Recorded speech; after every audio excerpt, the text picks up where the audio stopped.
गांव के बहुत धनी और प्रतिष्ठित व्यक्ति ठाकुर श्रीचंद अपनी उदारता और नेकदिली के लिए जाने जाते थे। वे न सिर्फ गांव के प्रधान थे, बल्कि निर्धनों की सहायता के लिए सदैव तत्पर रहते थे। उनका स्वभाव इतना विनम्र था कि अक्सर बिना ब्याज के गरीब किसानों को कर्ज दे देते थे।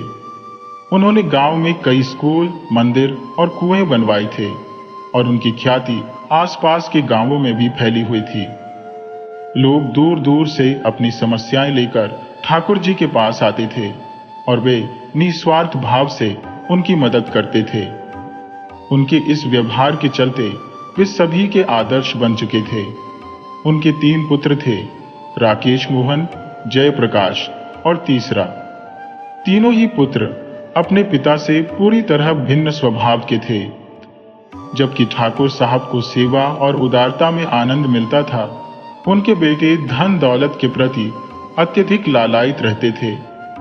उन्हें जायदाद से इतना मोह था कि जब भी ठाकुर साहब किसी गरीब का कर्ज माफ करते या बिना ब्याज की सहायता देते, उनके पुत्र मन ही मन जलन महसूस करते थे। वे चाहते थे कि जल्दी से जल्दी जायदाद का बंटवारा हो और वे अपने हिस्से का संपत्ति लेकर अपने तरीके से व्यापार करें। तीनों भाई ठाकुर जी की उदारता से खिन्न थे, परंतु खुलकर उनके सामने कभी कुछ नहीं कहते थे। समय बीतता गया और अचानक ठाकुर साहब की तबीयत बिगड़ने लगी। एक दिन उन्हें तेज बुखार आया और धीरे धीरे उनके शरीर पर अजीब निशान उभरने लगे, जो तेज जलन और दर्द को बढ़ाते गए। गांव के सारे वैद्य और दूर दराज से आए चिकित्सकों ने उन्हें ठीक करने की कोशिश की, पर कोई भी इलाज सफल नहीं हो रहा था। दवाइयों का कोई असर नहीं हो रहा था और उनकी हालत दिन ब दिन बिगड़ती जा रही थी। लोग अब यह मानने लगे कि उनके ऊपर किसी बुरी शक्ति का साया है, क्योंकि इतना उदार और नेक व्यक्ति कैसे ऐसी बीमारी से पीड़ित हो सकता है जिसका कोई इलाज नहीं है। गांव के लोग ओझाओं और तांत्रिकों को बुलाकर ठाकुर साहब का इलाज कराने लगे, पर इन तांत्रिकों ने केवल ठाकुर साहब के पुत्रों से मोटी रकम वसूली और ठाकुर जी की हालत जस की तस बनी रही। ठाकुर साहब दिन पर दिन कमजोर होते गए। उनके शरीर पर उभरे फोड़े और भी भयानक हो गए, जिनसे बदबूदार मवाद और कीड़े निकलने लगे। गांव वाले अब यह कहने लगे कि ठाकुर जी ने अवश्य कोई भयंकर पाप किया होगा, जिसका दंड वे इस जन्म में भोग रहे हैं। यहाँ तक कि कुछ लोग कहने लगे कि यह उनके पिछले जन्मों की कर्मों का फल है, जो अब उन्हें इस जन्म में भुगतना पड़ रहा है। ठाकुर साहब अब उस दर्द को सहन नहीं कर पा रहे थे। वे हर पल यही सोचते रहते कि उन्होंने ऐसा कौन सा पाप किया है जिसके कारण भगवान ने उन्हें यह कष्ट दिया है। वे बार बार भगवान से प्रार्थना करते कि यदि उनसे जाने अनजाने में कोई गलती हो गई हो तो उन्हें क्षमा करें। उनकी पीड़ा इस हद तक बढ़ चुकी थी कि अब वे भगवान से बस यही मांगते कि उनकी इस कष्टदायी स्थिति से उन्हें मुक्ति मिले। अब ठाकुर साहब के शरीर पर बड़े फोड़े फूटने लगे और उसमें से कीड़े निकलने लगे। यह स्थिति उनके लिए असहनीय हो चुकी थी। उनके पुत्र अब भी अपनी जायदाद के बंटवारे का इंतजार कर रहे थे, लेकिन ठाकुर जी की हालत को देखते हुए भी उनमें कोई करुणा या सहानुभूति नहीं जागी। ठाकुर साहब की हवेली और उसके आसपास की सारी फिजा मानो उनकी देह से निकलने वाली दुर्गंध से भर चुकी थी। यह गंध इतनी प्रचंड और असहनीय थी कि खुद उनके बेटों ने भी अपने पिता के पास जाना छोड़ दिया था। कुछ ही समय में यह गंध पूरे गांव में फैलने लगी और लोग बातें करने लगे कि आखिर ठाकुर साहब के साथ ऐसा क्या घटित हुआ। वह तो सदा से नेकदिल इंसान थे। किसी को समझ नहीं आ रहा था कि आखिर कौन सा ऐसा पाप उन्होंने किया होगा जिसकी सजा जीते जी वह नरक भुगत रहे हैं। धीरे धीरे हालत इतनी बिगड़ गई कि ठाकुर साहब के बेटे भी उनके पास खड़े होना सहन नहीं कर पा रहे थे। जात्यस उनके बेटों ने सोचा कि यह सही समय है जब वे अपने पिता को घर से निकाल सकते हैं। उन्होंने चालाकी से पूरे गांव में अफवाह फैला दी कि उनके पिता को कोई संक्रामक बीमारी हो गई है जो हवा और स्पर्श से पूरे गांव में फैल जाएगी। भोले भाले गांव वाले भी उनकी बातों में आ गए और अब ठाकुर साहब को गांव से बाहर निकालने की चर्चा शुरू हो गई। ठाकुर साहब अपने ही गांव और अपने सगे बेटों के ऐसे व्यवहार से व्यथित हो उठे।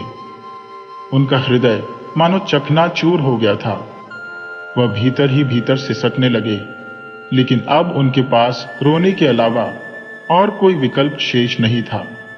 उन्हें यह सोचकर भारी धक्का लगा कि जिन बेटों को उन्होंने पाल पोस कर बड़ा किया, आज वही उनके साथ ऐसा व्यवहार कर रहे हैं।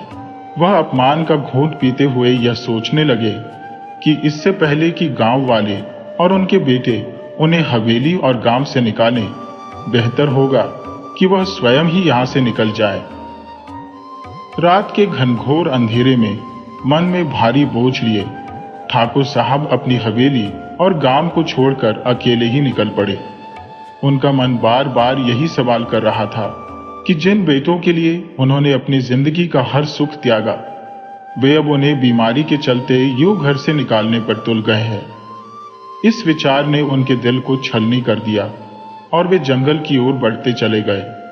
ठाकुर साहब ने न तो रात की कालिमा का भय किया और न ही जंगली जानवरों का। उनका शरीर बुखार और भूख से टूट चुका था।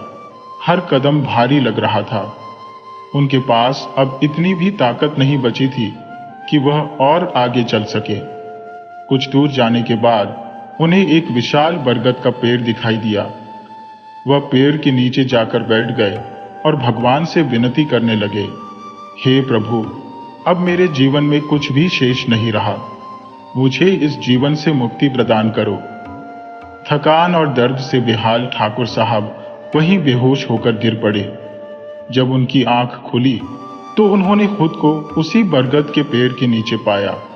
अब उनके पास इतनी भी शक्ति नहीं बची थी कि वह उठकर बैठ सके। शरीर मानो उनकी आत्मा का बोझ और नहीं सह पा रहा था। लेकिन ठाकुर साहब के मन में अब भी एक उम्मीद की किरण चमक रही थी कि शायद भगवान उनकी विनती सुन ले और उन्हें इस पीड़ा से मुक्ति मिल जाए। ठाकुर साहब की हालत भूख और थकावट से बेहद खराब हो चुकी थी, लेकिन इस घने जंगल में उन्हें कहीं से कुछ खाने को मिलने की उम्मीद नहीं थी। तभी उन्होंने देखा कि बरगद के पेड़ के नीचे कुछ फल बिखरे पड़े हैं। उन्होंने धीरे धीरे उन्हें उठाकर खाना शुरू किया, लेकिन केवल 2-4 फल ही खा पाए और कमजोरी इतनी थी कि उनकी आंखें भी नहीं खुल पा रही थी। कुछ समय बाद ठाकुर साहब फिर से बेहोश हो गए। इसी बीच अचानक किसी की आवाज उनके कानों में पड़ी। कोई आवाज दे रहा था, काका, ओ काका, कौन हो आप? यहां इस जंगल में क्यों पड़े हो? आवाज सुनकर ठाकुर साहब की बेहोशी थोड़ी कम हुई। उन्होंने बड़ी मुश्किल से अपनी आंखें खोली तो देखा कि एक दुबला पतला लड़का, जिसकी भूरी आंखें थी, उनके सिर के पास बैठा उन्हें देख रहा था। वह लड़का बोला, काका, आप कौन हो? इस घने जंगल में क्या कर रहे हो? कितने दिनों से नहाए भी नहीं लगते। आपके शरीर से अजीब सी गंध आ रही है। ये जंगल बहुत डरावना है। यहाँ जंगली जानवर भी घूमते रहते हैं। अगर आप यहाँ पड़े रहे तो कोई जानवर आकर आपको खा जाएगा। उठिए जल्दी। लड़के ने ठाकुर साहब को सहारा देकर बरगद के पेड़ के तने के पास बैठा दिया और खुद भी वही उनके पास बैठ गया। फिर उसने दोबारा पूछा, काका, बताओ तो सही, कौन हो आप? ठाकुर साहब ने लड़के को बड़ी हैरानी से देखा। उनकी नजर पास खड़ी एक बैलगाड़ी पर गई। शायद वो लड़का उस बैलगाड़ी से यहां आया था। ठाकुर साहब बोले, बेटा, तुम कौन हो और यहां इस जंगल में क्या कर रहे हो? लड़के ने जवाब दिया, मेरा नाम भीष्मा है। मैं अपने एक मित्र के यहां से लौट रहा हूं। यही रास्ता मेरे गांव को जाता है। आपकी हालत देखकर मैं रुक गया। आप यहां कैसे आए? ठाकुर साहब ने उससे पूछा, कौन से गांव के हो बेटा? लड़का बोला, यहां से 40 कोस दूर है मेरा गांव। ये सुनकर ठाकुर साहब को याद आया कि वह इलाका उनकी ही जमींदारी में आता है। तभी लड़के ने फिर पूछा, काका, आप बहुत बीमार लग रहे हो। आपकी देह से अजीब महक आ रही है और शरीर में फोड़े भी दिख रहे हैं। ठाकुर साहब ने सोचा कि यह लड़का उनके ही इलाके का है, तो उसे अपनी असली पहचान बताना ठीक नहीं रहेगा। उन्होंने अपनी पहचान छुपाने का निश्चय किया और बोले, बेटा, मैं पास के ही गांव का एक साधारण किसान हूं। पता नहीं किस जन्म के पाप की सजा मिल रही है मुझे, जो ये बीमारी हो गई। मेरे पूरे शरीर में फोड़े हो गए हैं, कीड़े पड़ गए हैं और बदबू आने लगी है। मैंने हर तरह का इलाज करवाया पर कोई फायदा नहीं हुआ। मेरे परिवार वालों ने मुझे इस बीमारी के कारण घर से निकाल दिया और अब मैं यहाँ अपनी मौत का इंतजार कर रहा हूँ। इतना कहकर ठाकुर साहब की आंखों से आंसू बहने लगे। भीष्मा ने ठाकुर साहब को ढांढस बंधाते हुए उनका हाथ पकड़ा और कहा, काका, चिंता मत करो, सब भगवान की मर्जी है। जो होना होता है वही होता है। भगवान की इच्छा के बिना इस दुनिया में कुछ भी नहीं होता। आप दुखी मत हो, मुझे कुछ नहीं होगा। ठाकुर साहब ने झट से अपना हाथ खींच लिया और बोले, बेटा, मुझे मत छुओ, ये बीमारी छूत की है, तुम्हें भी लग जाएगी। भीष्मा मुस्कुराते हुए बोला, अरे काका, आप चिंता क्यों कर रहे हो? कुछ नहीं होगा। जीवन और मृत्यु, सुख और दुख सब भगवान के हाथ में है। जब तक उनकी मर्जी नहीं होगी कुछ नहीं हो सकता। इसके बाद भीष्मा उठा और अपनी बैलगाड़ी के पास जाकर एक पोटली और पानी का मटका लेकर आया। उसने पोटली खोलते हुए कहा, काका, ये लो, कुछ खा लो। ये मेरी मित्र की शादी से बचा हुआ भोजन है। उसकी माता पिता ने मेरे लिए रख दिया था। आप इसे खाओ, ताकत मिलेगी। ठाकुर साहब सच में कई दिनों से भूखे थे और जब सामने भोजन देखा तो अपने आप को रोकना उनके लिए नामुमकिन हो गया। वह भूख से बेहाल होकर खाने लगे, जैसे किसी तपते रेगिस्तान में भटकता हुआ प्यासा यात्री अचानक से पानी के स्रोत पर पहुंच जाए। जब उन्होंने भरपेट भोजन कर लिया तो भीष्मा ने पानी का मटका उठाकर उन्हें पिलाया। इस सब के बाद ठाकुर साहब को जो संतोष और तृप्ति मिली, वह उनके थके हुए शरीर और मुरझाई मन को कुछ राहत देने में सक्षम हुई। भूख तो जैसे उन्हें जीवित शव में बदल चुकी थी। ठाकुर साहब ने कहा, बेटा, तेरा बहुत बड़ा एहसान है मुझ पर। तूने मुझे भोजन कराया, मेरा पेट भरा। इस पर भीष्मा मुस्कुराते हुए बोला, काका, इसमें कोई एहसान नहीं है। मैंने सिर्फ अपना फर्ज निभाया है। अब बताओ, तुम कहाँ जा रही हो? अगर कोई ठिकाना नहीं है तो मेरे साथ मेरे गांव चलो। वहां एक बड़े ज्ञानी वैद्य हैं, भविष्यवक्ता भी हैं। वो तुम्हें देखेंगे, शायद तुम ठीक हो जाओ। लेकिन ठाकुर साहब निराश स्वर में बोले, नहीं बेटा, अब मेरा इलाज संभव नहीं है। कई वैद्य आए, सबने प्रयास किया, लेकिन कोई सफल नहीं हो पाया। मुझे अब मेरे हाल पर छोड़ दो, मेरा अंत समय निकट है। भीष्मा ने जिद करते हुए कहा, काका, अगर मरना ही तय है तो चाहे इस जंगल में मरें या मेरे गांव चलकर। कम से कम एक बार वैद्य जी को दिखा लो। अगर भगवान ने चाहा तो ठीक हो जाओगे और नहीं भी हुए तो मेरे गांव में आराम से मर जाओ। मैं तुम्हारा क्रियाकर्म कर दूंगा। इस जंगल में मरोगे तो कौन है तुम्हारा संस्कार करने वाला? ठाकुर साहब यह सुनकर मुस्कुराने लगे। सोचने लगे कि यह लड़का तो सच में अजीब है, लेकिन दिल का बहुत साफ है। उसके शब्दों में कोई मिलावट नहीं। जहां मेरे अपने ही बेटों ने मुझे घर से निकाल दिया, वहीं यह अजनबी लड़का मेरी इतनी परवाह कर रहा है। उन्होंने मन में तय किया कि इस लड़के की बात माननी चाहिए। ठीक है बेटा, मैं तेरे साथ तेरे गांव चलूंगा। ठाकुर साहब ने कहा, यही हुई ना बात काका, चलो अब। भीष्मा खुशी से बोला। उसने ठाकुर साहब को उठाया और अपनी बैलगाड़ी में बिठा दिया। दोनों गांव की ओर चल दिए। गांव पहुंचने पर भीष्मा ठाकुर साहब को वैद्य जी के पास ले गया। जैसे ही वैद्य जी ने ठाकुर साहब को देखा, उनके चेहरे पर चिंता की लकीरें खींच गईं। उनके घर में प्रवेश करते ही हवाओं में दुर्गंध भर गई थी। वैद्य जी ने ठाकुर साहब का मुआयना किया, उनके शरीर को छूकर देखा और फिर अपने पुराने आयुर्वेदिक ग्रंथों का संदर्भ लेना शुरू किया। कुछ देर के अध्ययन के बाद वैद्य जी गंभीर स्वर में बोले, इनका इलाज असंभव है, इनकी मृत्यु निश्चित है, अब कोई इन्हें नहीं बचा सकता। यह सुनकर भीष्म चौंक गया। उसने कहा, वैद्य जी, आप तो अनगिनत बीमारियों का इलाज कर चुके हो, ऐसी कौन सी बीमारी है जिसका इलाज आपके पास नहीं? वैद्य जी भारी मन से बोले, बेटा, मुझे यह कहने में दुख हो रहा है, लेकिन यह सत्य है कि इनके रोग का आयुर्वेद में कोई उपचार नहीं है। भीष्मा ने भारी दिल से ठाकुर साहब को अपने घर वापस लाया। वह उदास था क्योंकि उसकी आखिरी उम्मीद भी टूट चुकी थी। लेकिन ठाकुर साहब ने मुस्कुराते हुए कहा, बेटा, क्यों परेशान हो रहे हो? मुझे पहले से ही पता था कि अब मेरा अंत समय निकट है। मैं तो सिर्फ तुम्हारे मन रखने के लिए तुम्हारे साथ आया था। भीष्मा ने अपनी आंखों में आंसू भरे, लेकिन वह जानता था कि उसने जितना कर सकता था किया। ठाकुर साहब भी अब अपनी नियति को स्वीकार चुके थे। देखो बेटा, दुखी मत हो, जो ऊपर वाला चाहता है वही होता है। ठाकुर साहब ने एक गहरी सांस लेते हुए कहा, अब तो ये तकलीफ बर्दाश्त से बाहर हो गई है। बस अगर भगवान जल्दी से उठा ले तो मेरा दुख कम हो जाएगा। अब तुम आराम करो बेटा, रात हो चुकी है। मैं तो बाहर खुले आसमान के नीचे सो जाऊंगा। भीष्म को अंदर सुलाकर ठाकुर साहब खुद आंगन में सो गए, मगर उनकी आंखों में नींद नहीं थी। विचारों का तूफान सा उठ रहा था। जैसे ही उन्हें भरोसा हो गया कि भीष्म गहरी नींद में है, वह चुपचाप उठकर गांव के बाहर की ओर चलने लगे।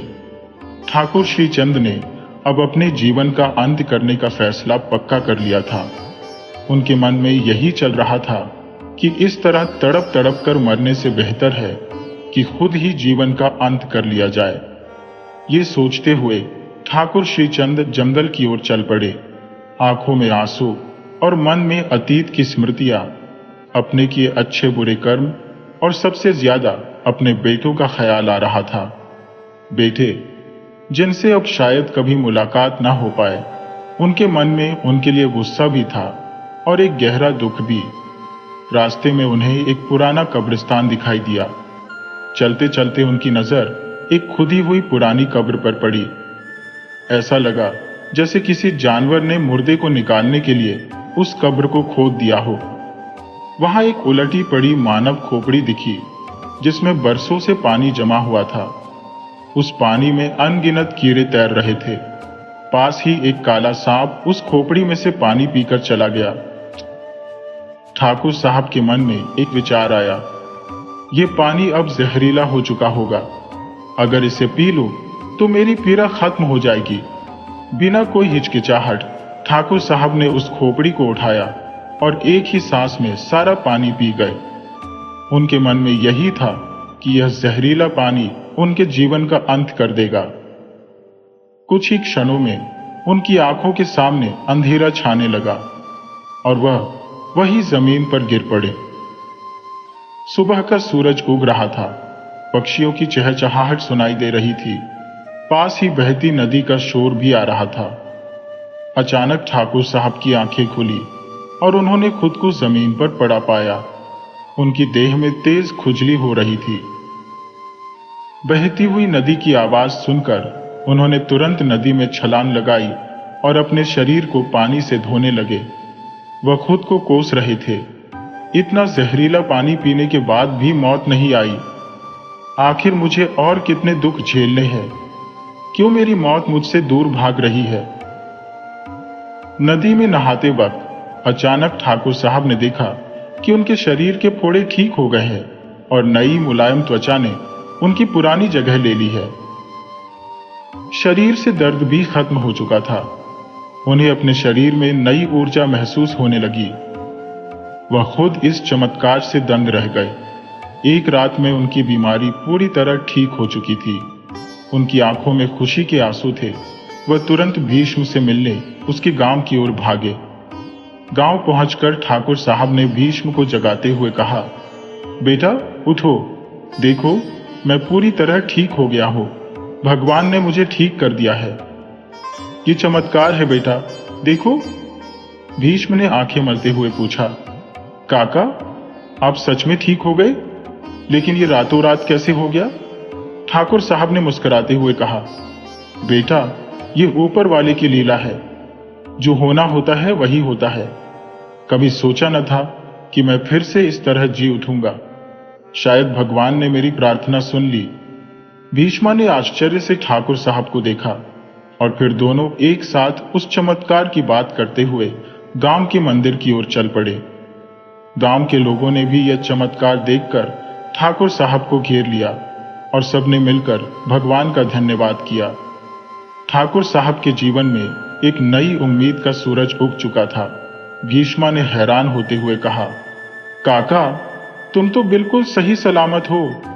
मैं तो सोच रहा था कि हालात बद से बदतर हो चुके हैं। ठाकुर साहब ने गहरी सांस लेते हुए जवाब दिया, बेटा, मैं भी नहीं समझ पा रहा हूं कि यह कैसे हुआ। कल रात जब तुम सो रहे थे तो मेरे दिल में निराशा का सागर उमड़ आया था। मैं सोचा था कि मेरा अंत आ गया है, इसलिए चुपचाप यहां से निकल पड़ा। मैं जंगल में गया और वही जहरीला पानी पी लिया ताकि इस दुखद जीवन का अंत हो सके। लेकिन देखो, मैंने तो अपनी जान लेने की ठानी थी, पर हुआ इसके बिल्कुल विपरीत। मैं तो ठीक हो गया। भीष्मा ने फौरन प्रतिक्रिया दी, काका, जो भी हो गया, अच्छा ही हुआ कि तुम अब ठीक हो। लेकिन मैं सोच रहा हूं कि वह जहरीला पानी तुम्हारे लिए आगे कोई नई समस्या खड़ी न कर दे। चलो, पहले तुम्हें वैद्य जी को दिखाते हैं। ठाकुर साहब मुस्कुराते हुए बोले, हां भीष्मा, चलो, मुझे भी उनसे मिलना है। उन्होंने कहा था कि मेरी मृत्यु निश्चित है और अब मुझे कोई नहीं बचा सकता। देखना है अब मैं कैसे ठीक हो गया हूं। मुझे उनके सामने ये दिखाना है। दोनों बिना देर किए वैद्य जी के घर चल पड़े। वहां पहुंचते ही ठाकुर साहब ने दरवाजे पर खड़े होकर राम राम किया और बोले, वैद्य जी, पहचाना? मैं वही हूं जिसके बारे में आपने कहा था कि अब कभी ठीक नहीं हो पाएगा। देखिए, अब मैं बिल्कुल सही हूं। आपने अपने आयुर्वेद को चमत्कारी बताया था, लेकिन देखिए, बिना किसी जड़ी बूटी के मैं कैसे ठीक हो गया। यह सुनकर वैद्य जी थोड़ी देर के लिए चुप रहे, फिर हल्की मुस्कान के साथ बोले, आओ, बैठो बेटा।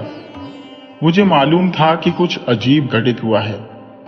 उन्होंने अपनी पुरानी किताब निकाली और बोले, इस पुस्तक में लिखा है कि जो बीमारी तुम्हें हुई थी उसका इलाज असंभव था। भीष्मा और ठाकुर साहब दोनों हैरान थे। वैद्य जी ने कहा, तुम्हें जो बीमारी हुई थी वह एक मादा अजगर की फुंकार से हुई थी। अगर मादा अजगर किसी इंसान पर अपनी फुंकार छोड़ दे तो वह व्यक्ति धीरे धीरे गलने लगता है। पहले तेज बुखार आता है, फिर शरीर पर फोड़े हो जाते हैं और कुछ ही दिनों में उसकी मृत्यु हो जाती है। इस आयुर्वेद में इसका उपचार तो लिखा है, लेकिन वह बहुत कठिन है। भीष्मा ने पूछा, तो फिर काका ठीक कैसे हो गए? वैद्य जी ने गहरी नजर से ठाकुर साहब की ओर देखते हुए कहा, तुमने जो जहरीला पानी पिया था उसमें छत्रबूटी के पत्तों का रस मिल गया था। वह खोपड़ी कई सालों से वहां पड़ी होगी और छत्रबूटी के पत्ते उस पानी में गिर गए होंगे और एक अनजानी संयोग से जिस जगह तुमने पानी पिया वहां कोई सांप अपनी केंचुल छोड़कर गया होगा, जिससे वह पानी और भी ज्यादा विषमुक्त हो गया होगा। यह सब संयोग से हुआ है और यही तुम्हारी जान बचा गया। ठाकुर साहब ने चौंकते हुए पूछा, तो वैद्य जी, अगर आप यह उपाय मुझे पहले बताते तो क्या यह संभव था? वैद्य जी गंभीर स्वर में बोले, बेटा, यह उपाय इतना दुर्लभ है कि यह दवाई कभी तुम्हें मिल नहीं पाती। भगवान की कृपा थी कि यह सब घटित हुआ। भीष्मा और ठाकुर साहब दोनों ने गहरी सांस ली। ये समझ में आ गया था कि जीवन और मृत्यु का खेल किस कदर अनिश्चित होता है और कैसे कभी कभी प्रकृति के अनजाने रहस्य इंसान को बचा लेते हैं। तुम्हारी किस्मत में शायद अभी और जीवन बाकी था, किसी गहरी सोच में डूबे ठाकुर साहब ने कहा, जो ये जड़ी बूटी खुद चलकर तुम्हें मिल गई। आयुर्वेद एक अजीब और चमत्कारी विज्ञान है, अपने भीतर न जाने कितने रहस्य समेटे हुए है। इसकी पूरी गहराई को कोई भी इंसान आज तक नहीं समझ पाया है। पर अब तुम ठीक हो गए हो बेटा। भगवान ने तुम्हें एक नया जीवन दिया है। जो काम अधूरे रह गए थे, अब उन्हें पूरा करने का मौका तुम्हें मिला है। भीष्मा ठाकुर साहब की ओर देखता हुआ बोला, काका, आपने बहुत से काम पूरे कर लिए, लेकिन शायद कुछ और काम भगवान ने आपके हिस्से के लिए रख छोड़े हैं। ठाकुर साहब मन ही मन मुस्कुराए। हाँ बेटा, कुछ काम अभी बाकी है जो मुझे पूरे करने हैं। यह कहकर उन्होंने अपने बेटे और अपने परिवार के बारे में सोचते हुए मन में हल्का सा क्रोध और दुख महसूस किया। वह भीष्मा को गले लगाकर विदा होने लगे। जाते वक्त बोले, बेटा, जिस वक्त मेरे अपने खून ने मेरा साथ छोड़ दिया था, उस वक्त तूने मेरा साथ दिया। मैं यह उपकार कभी नहीं भूलूंगा। भीष्मा थोड़ा हंसते हुए बोला, अरे काका, यह तो मेरा फर्ज था। ठाकुर साहब अपने गांव की ओर लौट पड़े। जब गांव पहुंचे तो उन्होंने देखा कि उनके बेटे अपने अपने व्यापार में डूबे हुए हैं। तीनों ने उनकी संपत्ति और जायदाद को आपस में बांट लिया था। ये देखकर ठाकुर साहब के दिल में गहरी चुभन हुई। जिन बेटों को उन्होंने प्यार से पाला पोसा, उन्होंने मुश्किल वक्त में उन्हें घर से निकाल दिया और अब खुद को मालिक मानकर बैठे हैं। जब उनके बेटों ने ठाकुर साहब को देखा तो वे चौंक गए। एक बेटे ने कहा, अरे पिताजी, आप तो ठीक हो गए। हमने तो सोचा था कि आप अब इस दुनिया में नहीं होंगे। ये शब्द सुनकर ठाकुर साहब के मन में गहरी चोट लगी। उन्होंने गुस्से से कहा, मरने वाले से बचाने वाला बड़ा होता है। भगवान ने मुझे दूसरा मौका दिया है ताकि मैं अपने अधूरे काम पूरे कर सकूं। ठाकुर साहब ने अपने वकील को बुलाकर अपनी वसीयत लिखवाई और तीनों बेटों को अपनी संपत्ति से बेदखल कर दिया। उन्होंने अपनी सारी जायदाद और व्यापार भीष्मा के नाम कर दिया, क्योंकि भीष्मा अनाथ था, उसका कोई नहीं था, लेकिन उसका दिल सच्चा था। यह फैसला सुनकर भीष्मा हैरान रह गया। उसने कहा, काका, आप ये क्या कर रहे हैं? वो आपके बेटे हैं, आप ऐसा क्यों कर रहे हैं? ठाकुर साहब गंभीरता से बोले, बेटा, खून के रिश्तों से ज्यादा धर्म और कर्तव्य के रिश्ते बड़े होते हैं। मेरे लिए अब तुम ही मेरे बेटे हो। ठाकुर साहब ने सब कुछ त्याग दिया और भीष्मा के साथ रहने लगे। जब भीष्मा को पता चला कि ठाकुर साहब गांव के जमींदार थे, तो उसे भी बहुत खुशी हुई कि आखिरकार किसी ने उसे अपनाया। अब ठाकुर साहब और भीष्मा एक परिवार की तरह रहने लगे। उनकी जिंदगी शांति और सुकून से बीत रही थी। उधर ठाकुर साहब के बेटे अपनी गलतियों का एहसास करते हुए एक एक दाने को मोहताज हो गए। वे अपने पिता के पास आए, उनसे माफी मांगने लगे, लेकिन ठाकुर साहब के मन में उनके लिए कोई माफी नहीं बची थी। उन्होंने अपने बेटों को कभी माफ नहीं किया और वे निराश होकर वहां से चले गए। अब ठाकुर साहब और भीष्मा एक नई जिंदगी जी रहे थे। ठाकुर साहब को एक बेटा मिल गया था और भीष्मा को एक पिता। दोनों की जिंदगी अब सुकून और खुशियों से भरी थी।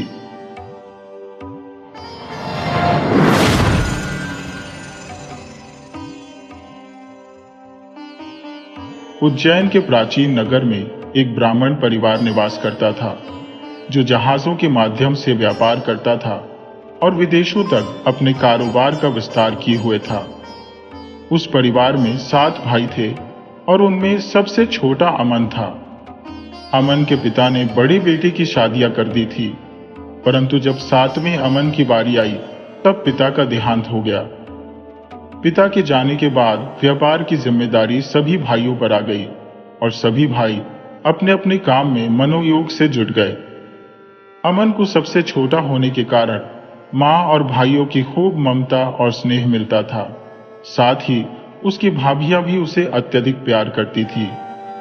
अमन भी अपने भाइयों के साथ मिलकर जहाज लादने का काम करता और जब शाम को वापस लौटता तो दरवाजे पर खड़ी उसकी भाभियां उसे बाएं हाथ से पानी पिलाती थी। एक दिन अमन ने सोचा कि क्यों न आज वह अपनी बड़ी भाभी से दाएं हाथ से पानी मांगे। उस दिन वह अपनी जगह बदलकर अपने बड़े भाई की जगह पर खड़ा हो गया और उसके बड़े भाई ने अमन की जगह ले ली। जब बड़ी भाभी पानी लेकर आई तो उन्होंने अपने पति को दाएं हाथ से और अमन को बाएं हाथ से पानी दिया। यह देख अमन चौंक गया और बोला, भाभी, मैंने आज जानबूझकर भाई की जगह खड़ा होकर दाएं हाथ से पानी लेने की सोची थी, लेकिन आपने मुझे फिर भी बाएं हाथ से ही पानी दिया, ऐसा क्यों? बड़ी भाभी ने हंसते हुए कहा, अमन, अगर तुझे दाएं हाथ से पानी पीना है तो पहले अपनी पत्नी लेकर आ। भाभी के ये शब्द अमन के दिल में तीर की तरह चुभ गए। वह बिना कुछ बोले पानी का लोटा रखकर चला गया और प्रण लिया कि अब तभी लौटेगा जब उसे दाएं हाथ से पानी देने वाली मिल जाएगी।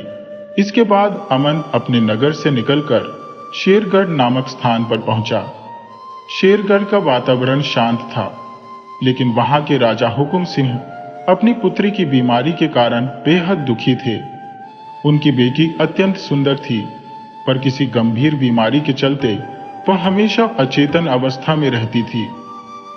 राजा ने अपनी पुत्री का इलाज करवाने के लिए कई हकीमों और वैद्यों को बुलाया, लेकिन किसी ने भी उसकी बीमारी का निदान नहीं किया। राजा ने आखिरकार राज्य में घोषणा करवाई कि जो भी उसकी बेटी को ठीक करेगा उसे आधा राज्य और अपनी बेटी का विवाह दे देगा। अमन जब शेरगढ़ पहुंचा तो उसने इस चर्चा को सुना और सोचने लगा कि शायद वह इस स्थिति में कुछ कर सके। वह राजमहल पहुंचा, जहां उसने देखा कि वैद्य और हकीम राजकुमारी के इलाज में जुटे हुए हैं, लेकिन उनकी कोशिशें विफल हो रही थी। अमन एक कोने में खड़ा होकर सारी गतिविधियों को ध्यानपूर्वक देखने लगा। उसकी नजरें कुछ खोज रही थी। हर दिन की तरह तमाम हकीम और वैद्य निराश होकर शाम को अपने अपने घरों की ओर लौट रहे थे। वे सब राजकुमारी कनक की बीमारी का समाधान ढूंढने में नाकाम हो चुके थे। तभी अमन, जो वहां मौजूद था, मंत्री से निवेदन करते हुए बोला, महोदय, सबने कोशिश की है, किंतु मुझे भी एक मौका दिया जाए। मंत्री ने अमन का अनुरोध राजा के सामने रखा। राजा ने थोड़ी सोच विचार के बाद कहा, ठीक है, अमन को बुलाया जाए। जब अमन को दरबार में लाया गया तो राजा ने उससे पूछा, अमन, तुम इस रोग का निवारण किस प्रकार करोगे? अमन ने आदरपूर्वक उत्तर दिया, महाराज, मुझे आपकी राजकुमारी कनक के साथ एकांत में एक रात बिताने की अनुमति चाहिए, ताकि मैं इस बीमारी की जड़ तक पहुंच सकूं। राजा थोड़े आश्चर्य में पड़े, लेकिन स्थिति की गंभीरता को देखते हुए उन्होंने अमन का अनुरोध स्वीकार कर लिया। शाम होते ही अमन को राजकुमारी कनक के कक्ष में ठहराया गया। वह कुछ दूरी पर एक कुर्सी पर बैठकर पहरेदारी करने लगा। रात के करीब 12 बजने को थे। तभी अमन ने देखा कि अचेत पड़ी राजकुमारी के मुंह से एक नागिन निकली और धीरे धीरे परिसर से होते हुए जंगल की ओर चली गई। अमन ने तुरंत राजकुमारी को जगाया और उसकी सेहत के बारे में पूछा। राजकुमारी ने बताया कि वह पहले से बहुत अच्छा महसूस कर रही थी। अमन ने उसे फिर से सो जाने को कहा और खुद फिर से अपनी जगह बैठ गया। सुबह लगभग 4 बजे नागिन वापस लौटी और जैसे ही उसने राजकुमारी के मुंह के रास्ते फिर से उसके शरीर में प्रवेश किया, अमन ने अपनी आंखों से यह सब देखा। सवेरा होने पर राजा और अन्य दरबारी अमन के पास पहुंचे। राजा ने पूछा, अमन, क्या तुम किसी नतीजे पर पहुंचे?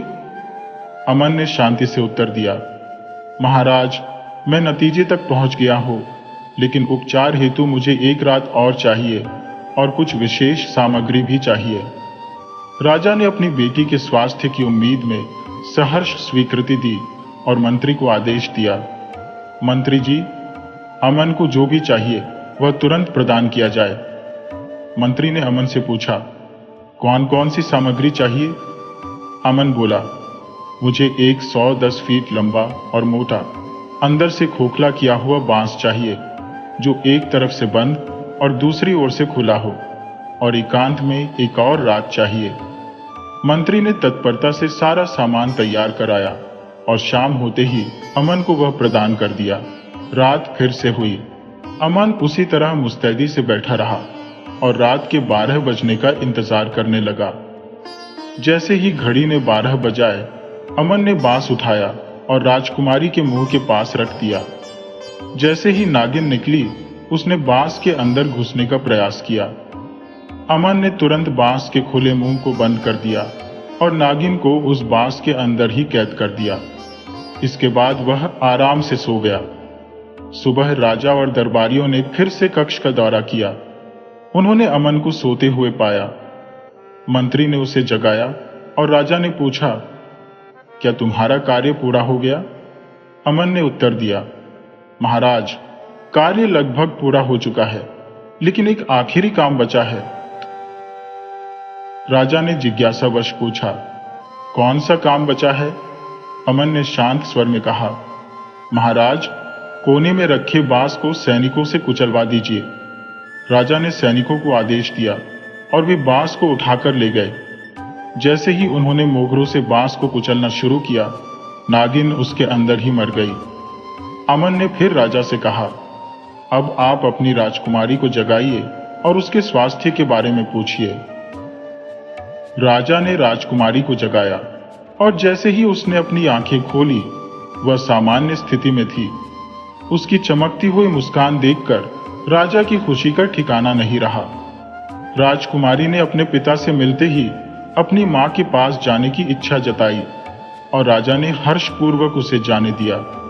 राजा ने अमन का आभार व्यक्त किया और उसे बहुत सम्मान और इनाम दिया। राजा ने अपनी घोषणा के अनुसार अपनी बेटी कनक का विवाह अमन से कर दिया और वादा निभाते हुए आधा राज्य भी सौंप दिया। अमन कुछ समय तक वहीं रहा। राजा हुकुम सिंह के साथ राजकाज की बारीकियां समझता रहा।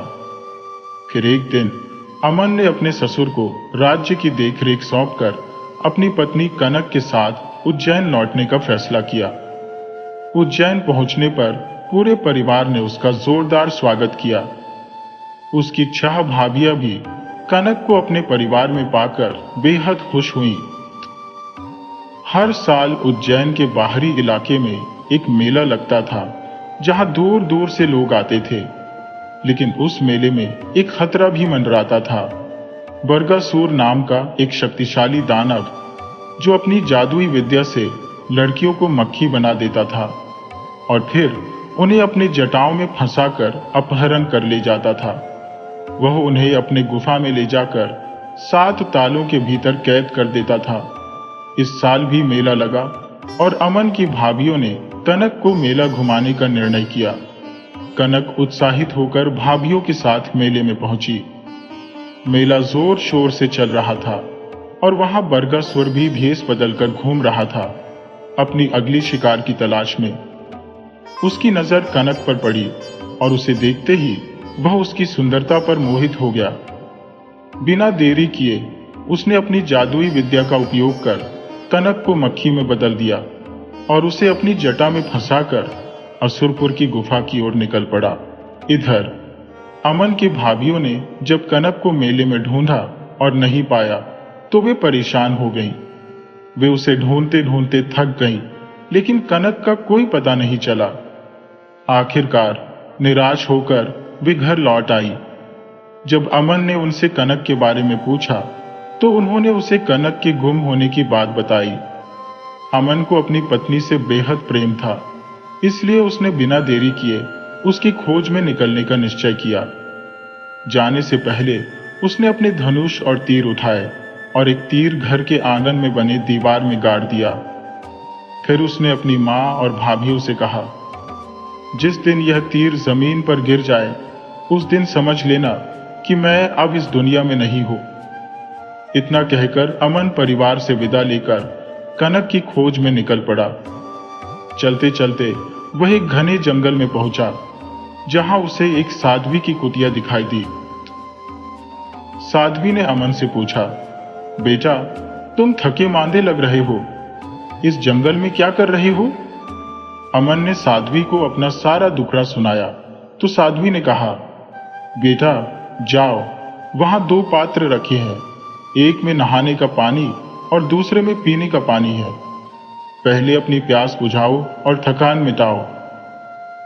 अमन जब उन पात्रों के पास पहुंचा तो देखा कि दोनों पात्र छोटे थे और उनमें बस 1-1 लीटर पानी भरा हुआ था।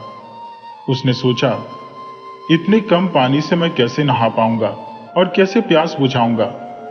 लेकिन उसने पहले कुल्ला करने का निश्चय किया। 1 लोटा पानी निकालकर उसने कुल्ला किया और फिर देखा कि पानी उतना ही था जितना पहले। इसके बाद उसने नहाने के लिए पात्र से पानी लिया और जमकर नहाने लगा, पर पानी की मात्रा में कोई कमी नहीं आई। अंत में उसने पीने वाले पात्र से पानी पिया, फिर भी पात्र उतना ही भरा रहा जितना पहले था। यह देखकर अमन हैरान हो गया और साध्वी के पास वापस आ गया। साध्वी ने मुस्कुराते हुए पूछा, कैसा महसूस कर रहे हो बेटा? अमन ने कहा, माँ, ये तो चमत्कार है, पानी खत्म ही नहीं हुआ। साध्वी ने हंसते हुए कहा, अब जाओ, वह अंगारा रखी है, जितना खा सकते हो खा लो और जो बच जाए उसे वही गाड़ देना। अमन ने अंगारा उठाया जो आकार में एक छोटी रोटी जितनी थी। उसने सोचा, इतनी छोटी चीज से मेरा पेट कैसे भरेगा। फिर भी उसने उसे 2 टुकड़ों में बांटा और 1 टुकड़ा खाकर दूसरा गाड़ दिया। लेकिन अचरज की बात यह थी कि अंगारा खत्म ही नहीं हुआ। अमन खाता गया और आखिरकार उसका पेट भर गया, लेकिन अंगारा का टुकड़ा वैसा का वैसा ही रहा। यह देखकर अमन और भी ज्यादा हैरान हो गया। उसने साध्वी से कहा, माँ, आप तो अद्भुत हो, क्या आप मेरी पत्नी कनक के बारे में कुछ जानती है? साध्वी ने कहा, तेरी कनक को बरगासुर उठा ले गया है, वो बड़ा मायावी और बलशाली है, पर चिंता मत कर बेटा, तुझे रास्ता दिखाऊंगी।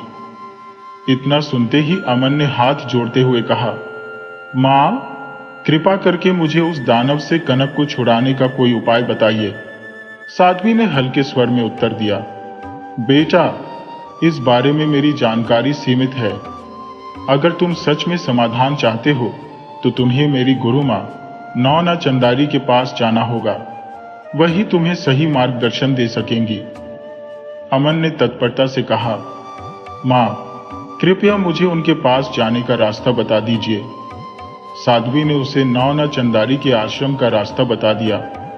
अमन ने साध्वी के निर्देशों का पालन करते हुए लंबी यात्रा शुरू की और चलते चलते वह महान साध्वी नौना चंदारी के पास पहुंच गया। ये साध्वी, जिन्हें 14 विद्याओं का ज्ञाता कहा जाता था और जिनके पास मायावी शक्तियों का असीम भंडार था, उन्हें सभी लोग आदर से प्रणाम करते थे। नौना चंदारी के आश्रम का परिवेश मंत्रमुग्ध कर देने वाला था। सफेद हंसों की कलरव भरी आवाजें और चारों ओर शांति। अमन ने आश्रम में प्रवेश किया और साध्वी से दुआ सलाम की। साध्वी ने अमन से उसकी यात्रा और उसकी समस्या के बारे में पूछा और अमन ने विनम्रता से पूरी बात बता दी। साध्वी नौना चंदारी ने उसे ध्यान से सुना, फिर शांत स्वर में कहा, बेटा, इस मायावी दानव से कनक को छुड़ाना आसान नहीं है। वह उसे 7 तालों वाली गुफा में कैद कर चुका है। जब भी वह बाहर जाता है तो अपनी माया से गुफा का द्वार बंद कर देता है। कोई भी उसकी अनुपस्थिति में गुफा के अंदर प्रवेश नहीं कर सकता, और अगर कोई व्यक्ति उसके काम में हस्तक्षेप करता है तो वह अपनी माया से उसे पत्थर बना देता है। इसलिए बेटा, बेहतर होगा कि तुम कनक को भूलकर अपनी जान की सलामती के लिए वापस चले जाओ। अमन ने दृढ़ता से उत्तर दिया, माँ, मुझे अपनी जान की चिंता नहीं है। अगर मैं आया हूं तो अपनी कनक के साथ ही लौटूंगा, अन्यथा अपने प्राण त्याग दूंगा। साध्वी ने उसकी हिम्मत को देखकर कहा, ठीक है बेटा, जब तुमने ठान ही लिया है तो सुनो, जैसा मैं कहूंगी वैसा ही करना, अन्यथा एक छोटी सी भूल भी तुम्हें पत्थर बना सकती है। अमन ने पूरी गंभीरता से कहा, माँ, जैसा आप कहेंगी मैं वैसा ही करूंगा। साध्वी ने समझाते हुए कहा, बेटा, अभी शाम का समय है और इस वक्त दानव अपनी गुफा के अंदर होगा। यह समय गुफा तक पहुंचने का उचित नहीं है, इसलिए कल सुबह जब वह गुफा से बाहर विचरण के लिए निकले तभी तुम वहां जाओ। मेरी धोनी से दोनों मुट्ठियां राख भर लेना और गुफा के दरवाजे पर पहुंचते ही दाईं हाथ की मुट्ठी की राख को दरवाजे पर फेंक देना। इससे गुफा के सातों ताले खुल जाएंगे और तुम कनक से मिल सकोगे। लेकिन याद रखना, उसे अपने साथ अभी नहीं ले जा सकोगे। ले जाने का तरीका मैं बाद में बताऊंगी। जब तुम अपनी पत्नी से मिलकर लौटोगे तो बाएं हाथ की राख को दरवाजे पर डाल देना ताकि दरवाजा बंद हो जाए। फिर सीधे मेरे आश्रम की ओर आना। ध्यान रखना, पीछे से कोई आवाज दे तो मुड़कर मत देखना, अन्यथा तुम पत्थर बन जाओगे। अमन ने साध्वी की बातों को ध्यानपूर्वक सुना और कहा, ठीक है माँ, जैसा आप कहेंगी मैं वैसा ही करूंगा। इसके बाद अमन ने खाना खाया और आराम करने के लिए लेट गया। सुबह होते ही वह साध्वी के आदेश की प्रतीक्षा करने लगा। समय आने पर साध्वी ने उसे बुलाया और कहा, अमन, अब वह समय आ चुका है। जो मैंने बताया था वह तुम्हें याद है ना? अमन ने दृढ़ता से उत्तर दिया, हाँ माँ, मुझे आपकी हर बात याद है। साध्वी ने कहा, ठीक है, अब दानव गुफा से निकल चुका होगा। तुम जा सकते हो और ध्यान रखना, जैसा मैंने कहा है वैसा ही करना। अमन ने साध्वी के आदेश का पालन करते हुए यात्रा शुरू की और उसके मन में एक ही विचार था, कनक को बचाना, चाहे कुछ भी हो। अमन जब दानव की गुफा के दरवाजे तक पहुंचा तो उसने साध्वी की दी हुई राख दाहिने हाथ से दरवाजे पर मारी।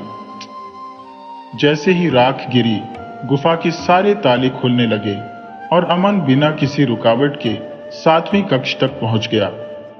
वहां उसने अपनी पत्नी कनक को कैद में देखा। कनक जैसे ही अमन को अपने सामने देखती है, वो दौड़कर उससे लिपट गई और आंसुओं में डूबते हुए बोली, मुझे यहां से ले चलो, मुझे डर लग रहा है।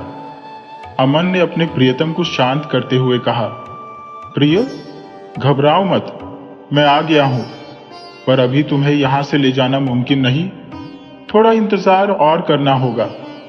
अमन की बात सुनकर कनक को थोड़ी राहत मिली और वो शांत हो गई। अमन फिर गुफा से बाहर आया और जाते वक्त बाएं हाथ की राख दरवाजे पर मारी। राख ने गुफा का दरवाजा फिर से बंद कर दिया। इसके बाद अमन साध्वी की कुटिया की ओर बढ़ने लगा, मगर जब अमन गुफा से बाहर निकल ही रहा था तब बरगासुर ने उसे देख लिया। दानव ने मानव स्वर में अमन को पीछे से पुकारा, ओ पथिक, तेरे कुछ सामान गिर गए हैं, वापस आकर ले जा। अमन ने जैसे ही इस आवाज को सुना, साध्वी की दी गई चेतावनी को अनदेखा करते हुए पीछे मुड़कर देख लिया। बस उसी क्षण अमन पत्थर का बन गया। अमन के पत्थर बनते ही उसके घर में आंगन में गाड़ा गया तीर गिर पड़ा। जैसे ही तीर गिरा, उसकी मां और 6 भाभियां विलाप करने लगी। शाम को जब 6 भाई अपने व्यापार से लौटे और घर में मातम देखा तो मां से पूछा, मां, ये किसका शोक है? मां ने आंसू पोंछते हुए कहा, तुम्हारा अनुज अमन अब इस दुनिया में नहीं रहा। वो तीर जो उसने गाढ़ा था आज जमीन पर गिर गया है। ये सुनकर 6 भाई बोले, मां, हम उसे ढूंढने जाएंगे, तुम चिंता न करो, हम उसे ढूंढकर वापस लाएंगे। 6 भाइयों ने अपने तीर कमान उठाए और उन्होंने भी तीर आंगन में गाड़ दिया और मां से बोले, जिस दिन हमारे तीर भी गिर जाए समझ लेना कि हम भी अब नहीं रहे। ये कहकर सभी भाई अपने अपने घोड़ों पर सवार होकर अमन की खोज में निकल पड़े। कई दिन चलने के बाद वे उसी साध्वी की कुटिया पहुंचे जहां अमन भी पहले आया था। साध्वी को प्रणाम कर उन्होंने पूछा, मां, क्या आपने हमारे भाई अमन को देखा है? साध्वी ने उन भाइयों को ध्यान से देखा और कहा, तुम्हारा भाई यहां से होकर गया था, पर आगे का हाल मेरी गुरु मां नैना चंदारी ही बता सकती है। साध्वी के इस मार्गदर्शन पर 6 भाइयों ने उन्हें प्रणाम किया और आगे नैना चंदारी के आश्रम की ओर बढ़े। लंबी यात्रा के बाद वे आखिरकार वहां पहुंचे। नैना चंदारी को प्रणाम करने के बाद उन्होंने अपना परिचय दिया। माँ, हम अमन के बड़े भाई हैं। हम उसकी और उसकी पत्नी कनक की खोज में निकले हैं। कृपया हमारी मदद कीजिए। नैना चंदारी ने उन्हें ध्यान से देखा और फिर धीमे स्वर में कहा, बेटा, सफर के थके हुए हो? पहले आराम कर लो, कुछ खा पी लो, फिर वापस लौट जाओ। तुम्हारे भाई की खोज व्यर्थ है। यह सुनकर सबसे बड़े भाई ने दृढ़ स्वर में कहा, माँ, हम अपने भाई और उसकी पत्नी को लिए बिना वापस नहीं जा सकते। नैना चंदारी ने गहरी सांस ली और बोली, तुम्हारा भाई अब पत्थर का बन चुका है। वो देखो, वही खड़ा है।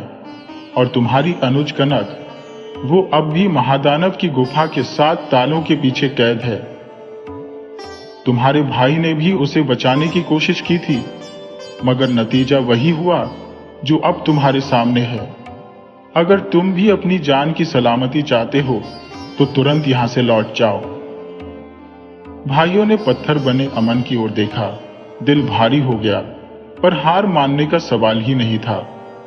हम बिना अमन और कनक के वापस नहीं लौटेंगे, बड़े भाई ने ठान ली।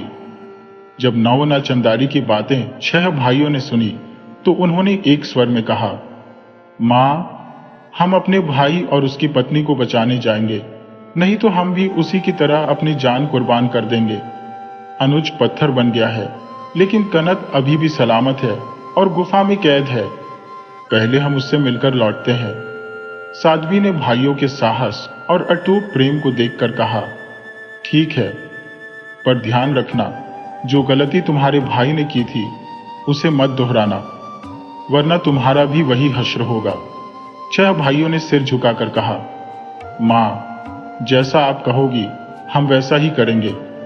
तब नवना चंदारी ने उन्हें अमन की ही तरह समझाया और कहा, दानव के लौटने में 3 घंटे का समय है। उस दौरान तुम्हें वापस लौटना होगा।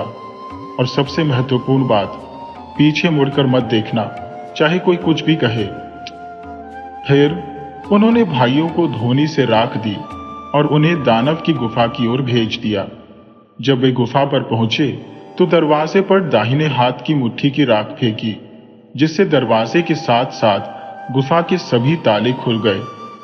6 भाई भीतर चले गए और कनक ने उन्हें देखते ही उनके पैरों में गिरकर रोते हुए कहा, आप मुझे यहां से ले चलिए।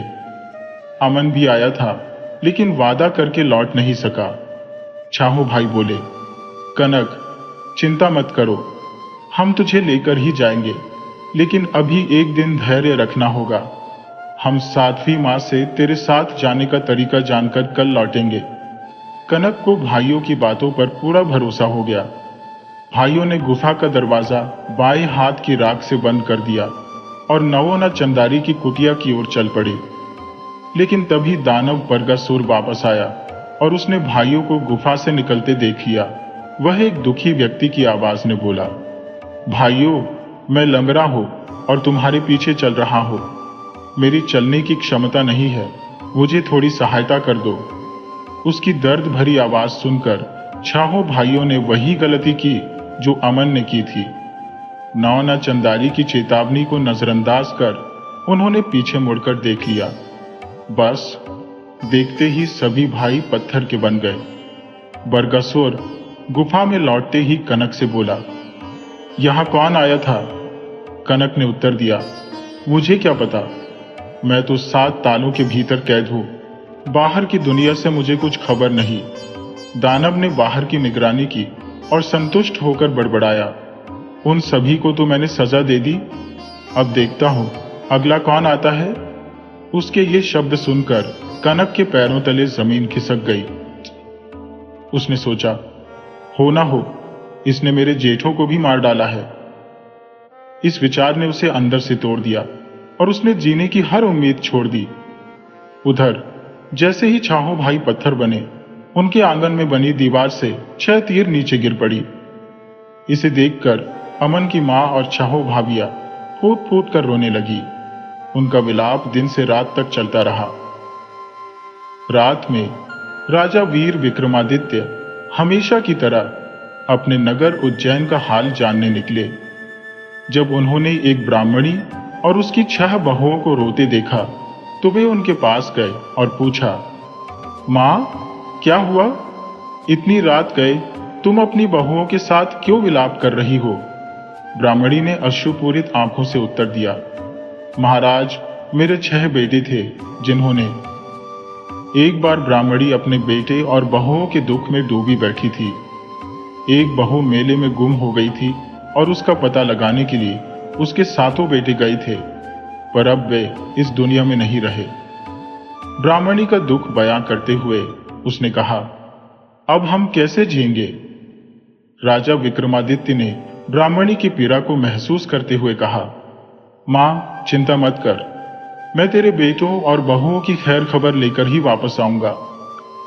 जब तक तेरे सभी बेटे और उनकी पत्नियां साथ नहीं होंगी तब तक मैं लौट कर नहीं आऊंगा।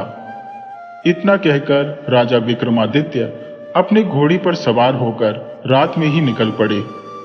रात भर घुड़सवारी करने के बाद राजा एक नगर कंचनगढ़ पहुंचे। वहां पहुंचकर वे एक ब्राह्मणी के घर विश्राम के लिए रुके, जिसका नाम सुगंधा था।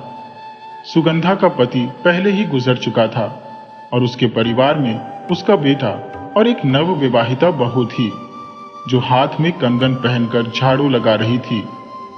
राजा विक्रमादित्य ने बहू के कंगन को देखा और सुगंधा से पूछा, मां, ये बहू के हाथ में कंगन अब तक क्यों बंधा है? क्या यह नहीं खुला? सुगंधा ने उत्तर दिया, महाराज, मेरा बेटा राजा धीर सिंह के यहाँ काम करता है और शादी के तुरंत बाद उसे छुट्टी नहीं मिली। वह लौटते ही कंगन खोलेगा। विक्रमादित्य ने हैरानी से पूछा, कौन सा राजा अपनी प्रजा के विवाह में भी छुट्टी नहीं देता? सुगंधा ने कहा, यही कंचनगढ़ का राजा धीर सिंह है। कुछ समय विश्राम के बाद राजा विक्रमादित्य ने साधारण भेष धारण किया और सुगंधा के बेटे मोहन से मिले, जो रात में राजा धीर सिंह की पलंग की पहरेदारी करता था। विक्रमादित्य ने मोहन से कहा, आज रात मैं तेरी जगह पहरेदारी करूंगा, तुम घर जाओ। जब तक मेरा इशारा न मिले तब तक घर पर रहना। मोहन यह सुनकर घर चला गया और राजा विक्रमादित्य पहरेदारी करने लगे। रात के 12 बजे राजा धीर सिंह चुपके से उठे और नगर के बाहर जंगल में एक चंडी की पूजा करने गए, जहां वे रोज जाते थे। विक्रमादित्य भी उनके पीछे छुपते छुपाते चल दिए। राजा धीर सिंह ने वहां पहुंचकर एक बड़ी तेल की कढ़ाई में अपना शरीर डाल दिया। कुछ देर बाद चंडी प्रकट हुई। उसने राजा का कंकाल बाहर निकाला और केले के पत्ते पर रख दिया। फिर अमृत की कुछ बूंदें कंकाल पर डाली, जिससे राजा धीर सिंह फिर से जीवित हो गए। राजा ने चंडी के पैर छुए और चंडी ने अपने आसन से 1.25 मन सोना उन्हें भेंट किया। विक्रमादित्य ने छुपकर यह पूरा दृश्य देखा और मन ही मन सोचा, इस राजा का बलिदान अद्वितीय है। यह अपनी प्रजा की भलाई के लिए हर रोज अपने प्राणों की आहुति देता है। राजा धीर सिंह रोजाना यह सोना अपनी प्रजा के गरीबों में दान कर देते थे। विक्रमादित्य को यह जानकर गहरा सम्मान हुआ और वे सोचने लगे कि इतने निस्वार्थ राजा के लिए कोई भी कष्ट उठाना गर्व की बात है। लेकिन विक्रमादित्य ने मन ही मन ठान लिया था कि वह राजा धीर सिंह को इस दुखदायी जीवन से मुक्त करके रहेगा। वह चुपचाप राजा धीर सिंह का पीछा करता हुआ उनके महल तक पहुंच गया।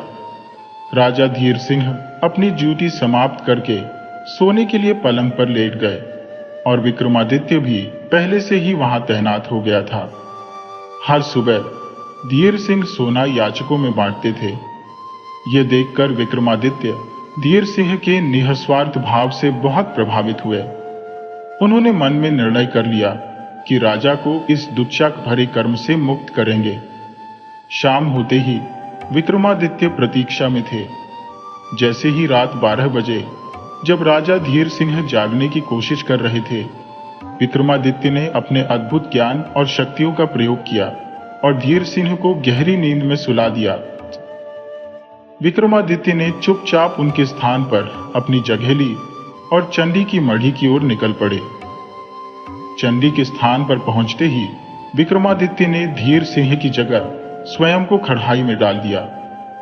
कुछ देर बाद चंदी प्रकट हुई और उसने राजा विक्रमादित्य के कंकाल को कढ़ाई से बाहर निकालकर केले के पत्ते पर रखा। उसने अमृत की बूंदें डाली और विक्रमादित्य पुनः जीवित हो गए।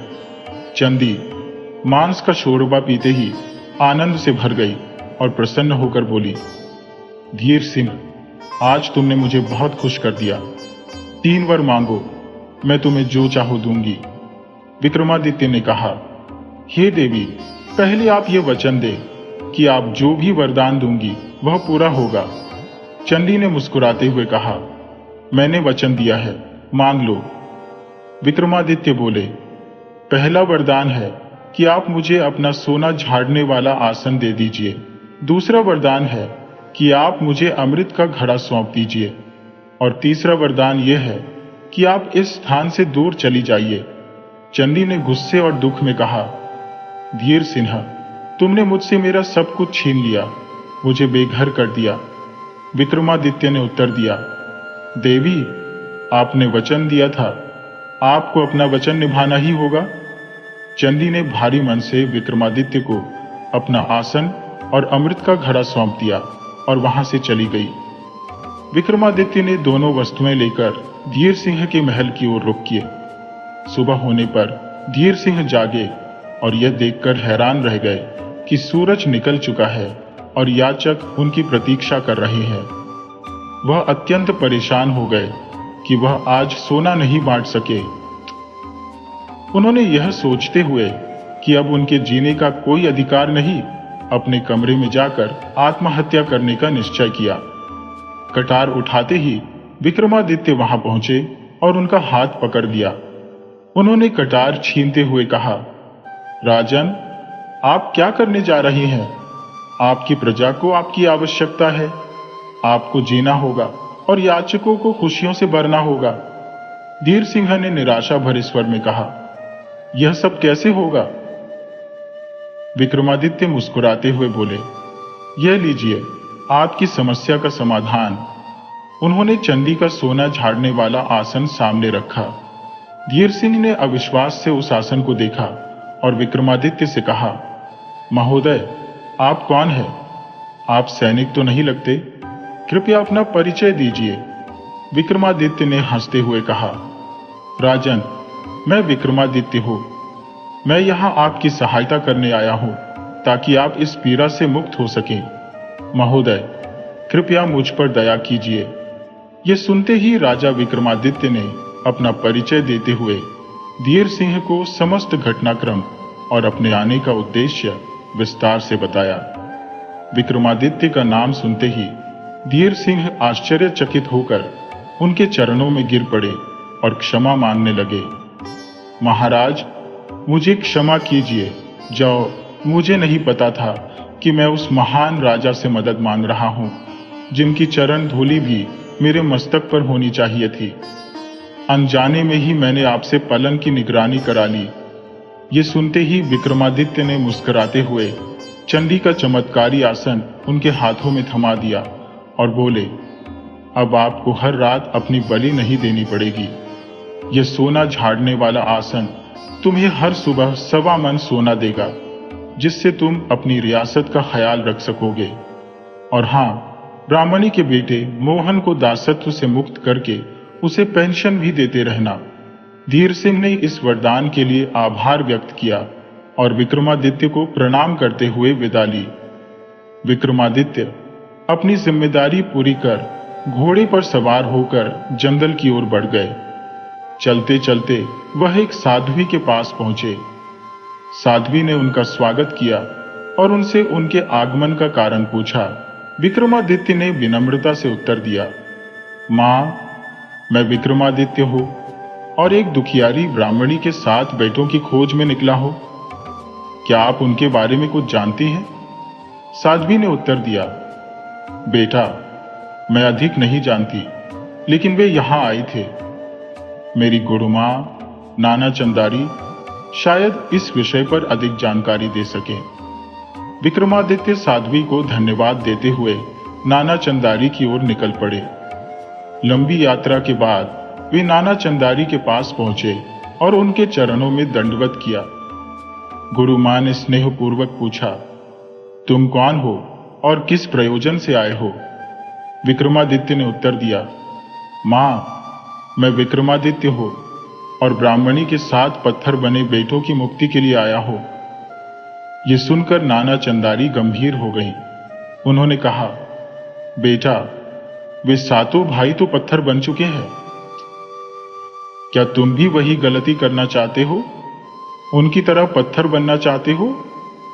विक्रमादित्य ने दृढ़ता से उत्तर दिया, मां, मैंने एक दुखियारी मां से वचन दिया है कि मैं उनके बेटों को खोज कर लाऊंगा, चाहे इसके लिए मुझे अपना प्राण ही क्यों न त्यागना पड़े।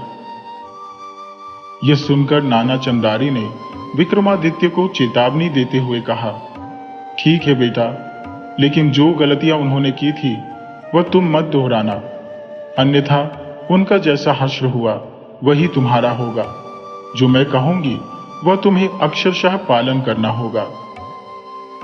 विक्रमादित्य ने सहमति में सिर हिलाया और कहा, मां, मैं वैसा ही करूंगा जैसा आप कहेंगी। नाना चंदारी ने समझाया, अब वह समय नहीं है जब तुम महादानव वर्गसुर की गुफा में जा सको। तुम्हें रात भर मेरे पास रुकना होगा और सुबह मेरे आदेश का पालन करना पड़ेगा। विक्रमादित्य बोले, मैं तैयार हूं मां। अगली सुबह दानव के गुफा से बाहर निकलते ही नाना चंदारी ने विक्रमादित्य को निर्देश दिया, बेटा, क्या तुम तैयार हो? विक्रमादित्य ने आत्मविश्वास से कहा, हां मां, मैं पूरी तरह तैयार हूं। नाना चंदारी ने कहा, मेरे दिए हुए धूल से अपनी दोनों मुट्ठियां भर लो। गुफा के दरवाजे पर पहुंचकर दाहिने हाथ की मुट्ठी की राख को दरवाजे पर मारना, जिससे गुफा का द्वार खुल जाएगा। जब अंदर जाकर उन भाइयों से मिलकर लौटो, तब बाईं हाथ की राख से दरवाजा बंद कर देना और बिना पीछे मुड़े सीधे यहां लौट आना। अगर किसी ने तुम्हें पीछे से पुकारा तो मत देखना, नहीं तो तुम भी पत्थर बन जाओगे। विक्रमादित्य ने कहा, मां, जैसा आपने कहा मैं वैसा ही करूंगा।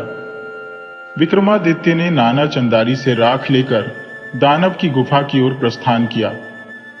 जैसे ही वह गुफा के पास पहुंचे, उन्होंने दाहिनी मुट्ठी की राख दरवाजे पर मारी और दरवाजा स्वतः खुल गया। विक्रमादित्य 7 तालों के पीछे कैद कनक तक पहुंच गए। कनक ने विक्रमादित्य को देखा और उनके पैरों में गिरकर रोने लगी। हे दयालु व्यक्ति, कृपया मुझे इस दानव से बचा लीजिए। मेरे जेठ भी आए थे और वादा करके चले गए, लेकिन वे वापस नहीं लौटे। अब आप आए हैं तो कृपया मुझे अपने साथ ले जाइए। विक्रमादित्य ने उसे सांत्वना दी। धैर्य रखो बेटी, हम तुम्हें यहां से अवश्य ले चलेंगे, लेकिन 3 दिन का धैर्य रखना पड़ेगा। बेटी, हम अभी चलते हैं, हम तुम्हें ले जाने का प्रबंध करके कल फिर आएंगे। यह कहते हुए राजा विक्रमादित्य गुफा से बाहर निकले। जैसे ही बाहर आए, उन्होंने बाएं हाथ की मुट्ठी में बची हुई राख गुफा के दरवाजे पर मारी, जिससे दरवाजा बंद हो गया। तत्पश्चात विक्रमादित्य ने तेजी से नाना चंदारी की मंडी की तरफ दौड़ लगाई। इधर दानव वर्गास वापस अपनी गुफा की ओर लौट रहा था। उसने राजा विक्रमादित्य को मंडी की तरफ दौड़ते हुए देखा और उनके पीछे भागने लगा। वर्गास ने हर मुमकिन प्रयास किया कि विक्रमादित्य पीछे मुड़कर उसकी ओर देखे, लेकिन राजा ने उसकी किसी चाल में फंसने से इनकार कर दिया और सीधा मंडी में प्रवेश कर गए। वर्गास मंडी के पास पहुंच गया और नाना चंदारी से बोला, गुरु मां, आपकी मंडी में मेरा चोर छिपा है, उसे मुझे सौंप दो। चंदारी ने तीखी नजरों से उसे देखा और कहा, मेरी मंडी में चोर? कैसी बातें कर रहा है तू? यहां से भाग जा, वरना तुझे भस्म कर दूंगी। ये सुनकर वर्गास पीछे हट गया और गुफा की तरफ लौट गया। दानव के जाते ही नाना चंदारी ने विक्रमादित्य से कहा, बेटे विक्रम, यही है वर्गास महादानव, इससे कैसे निपटना है ये सोच लो। राजा विक्रमादित्य ने मुस्कुराते हुए जवाब दिया, मां, मैंने सब सोच लिया है, कल मैं फिर गुफा में जाऊंगा। नाना चंदारी ने पूछा, तुमने क्या सोचा है बेटा? विक्रमादित्य ने आत्मविश्वास से कहा। मां, कल का दिन मुझे दे दीजिए, मैं देखता हूं कि यह कैसे समाप्त होता है। नाना चंदारी ने कहा। ठीक है बेटा, कल का दिन भी तुम्हारा है। अगले दिन जैसे ही दानव गुफा से बाहर निकला, विक्रमादित्य फिर से अपनी दोनों मुट्ठियां राख से भरकर गुफा पहुंचे।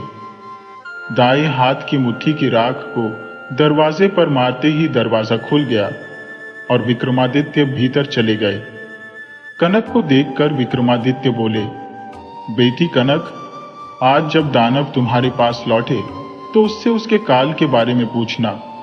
मैं कल फिर से यहां आऊंगा। ये कहकर राजा विक्रमादित्य बाहर निकले और बाएं हाथ की मुट्ठी की राख दरवाजे पर मार दी, जिससे दरवाजा फिर से बंद हो गया। विक्रमादित्य वापस नाना चंदारी की मंडी की तरफ दौड़ पड़े। इस बार दानव वर्गास को शक हो गया था। वह तेजी से गुफा की ओर लौटा और अपनी गुफा के पास एक युवक को भागते हुए देखा। उसने सोचा, अब इसे जिंदा नहीं छोड़ूंगा, और उसके पीछे दौड़ा। लेकिन जब तक वह विक्रमादित्य को पकड़ पाता, राजा पहले ही मंडी में पहुंच चुके थे। दानव वर्गास ने फिर से मंडी में जाकर नाना चंदारी से कहा, गुरु मां, मेरा चोर आज फिर तुम्हारी मंडी में घुस गया है, उसे मुझे दे दो। चंदारी ने हंसते हुए कहा, भाग जा यहां से, नहीं तो तुझे राख कर दूंगी। मेरी मंडी में कोई चोर नहीं है। दानव हार मानकर वापस चला गया। नाना चंदारी ने विक्रमादित्य से पूछा, बेजा, क्या तुम्हें कुछ सफलता मिली? विक्रमादित्य बोले, मां, कल का दिन और दीजिए, सफलता अवश्य मिलेगी। चंदारी ने सहमति में सिर हिलाया और कहा, ठीक है बेटा, कल का दिन भी तुम्हारा है। उधर दानव जब गुफा में वापस पहुंचा तो उसने क्रोध में कनक को पीटना शुरू कर दिया और गरज कर बोला, यहां कौन आता है? कौन है जो बार बार मेरी गुफा में आता है? क्या उसकी मौत उसे यहां खींच रही है? कनक ने डरते हुए उत्तर दिया, दाता, आप मुझे क्यों पीट रहे हैं? मुझे क्या पता कौन आता है और कौन जाता है। मैं तो 7 तालों के भीतर कैद हूं। लेकिन दानव राजा, मुझे एक संशय हो रहा है। अगर कोई व्यक्ति आपकी गुफा में आ रहा है तो यह चिंता का विषय है। जो आपकी गुफा की इतनी मजबूत सुरक्षा को तोड़ सकता है, वह आपके लिए काल भी बन सकता है, और मैं यहां घुट घुट कर मर जाऊंगी। यह सुनकर दानव वर्गास जोर जोर से हंसने लगा और बोला, मेरा काल? मुझे मारने वाला तो कोई पैदा ही नहीं हुआ। 7 समुंदर पार तक कोई ऐसा योद्धा नहीं है जो मुझे हरा सके। अक्षयवर का पेड़ वो जगह है जहां बबूली का पिंजरा लटका है, और उस पिंजरे में एक बबूली कैद है। दरअसल उस बबूली में मेरी जिंदगी बंधी हुई है। पेड़ पर लिपटे हुए जहरीले सांप और बिच्छू उस पिंजरे की सुरक्षा कर रहे हैं। इनके रहते हुए किसी के लिए भी पिंजरे को छू पाना असंभव है। मान लो कोई उस पिंजरे तक पहुंच भी जाता है और बगुली को मार डालता है, तो बगुली की आत्मा निकलकर एक भवरा बनेगी और स्वर्ग लोक जाएगी।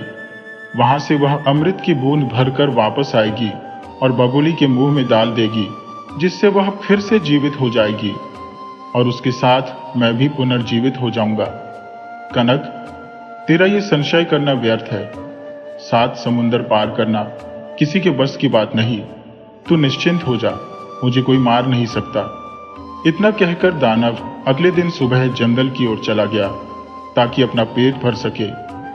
इधर राजा विक्रमादित्य गुफा के अंदर दाखिल हुए और कनक से दानव की मृत्यु का राज जानकर खुशी से झूम उठे। वे जल्दी से वापस लौटे और गुरु मां नाना चंदारी को सब कुछ बताते हुए बोले, मां, मिल गया दानव का काल। उसकी मौत का रहस्य पता चल गया है। नाना चंदारी ने विक्रमादित्य की बात सुनकर पूछा, 7 समुंदर पार कैसे जाओगे बेटा? राजा विक्रम ने चिंतित स्वर में कहा, यही तो सवाल है मां, कैसे जाऊं? नाना चंदारी ने मुस्कुराते हुए जवाब दिया, बेटा विक्रम, इसकी चिंता मत कर, जाने का प्रबंध मैं कर देती हूं। चंदारी ने अपनी कुटिया के पास विचरण कर रहे हंसों में से एक हंस को बुलाया। हंस ने पास आकर पूछा, माँ, किस काम के लिए आपने मुझे बुलाया? चंदारी ने कहा, बेटा, तुम्हें विक्रम को अपनी पीठ पर बिठाकर 7 समुंदर पार ले जाना है और रास्ते में इनकी पूरी सहायता करनी है। हंस ने कहा, ठीक है माँ, लेकिन मुझे एक शर्त रखनी है। हर समुद्र पार करने के बाद मुझे कुछ खाने को चाहिए, नहीं तो मैं दूसरा समुद्र पार नहीं कर पाऊंगा। चंदारी ने हंस की बात पर सहमति जताते हुए कहा, ठीक है बेटा, मैं तेरे लिए लड्डू बना देती हूँ। गुरु माँ ने हंस के लिए 14 लड्डू तैयार कर दिए। विक्रमादित्य से कहा, बेटा, ये 14 लड्डू ले जाओ। हर समुद्र पार करने के बाद हंस को एक लड्डू खिलाना मत भूलना। फिर उन्होंने आगे कहा,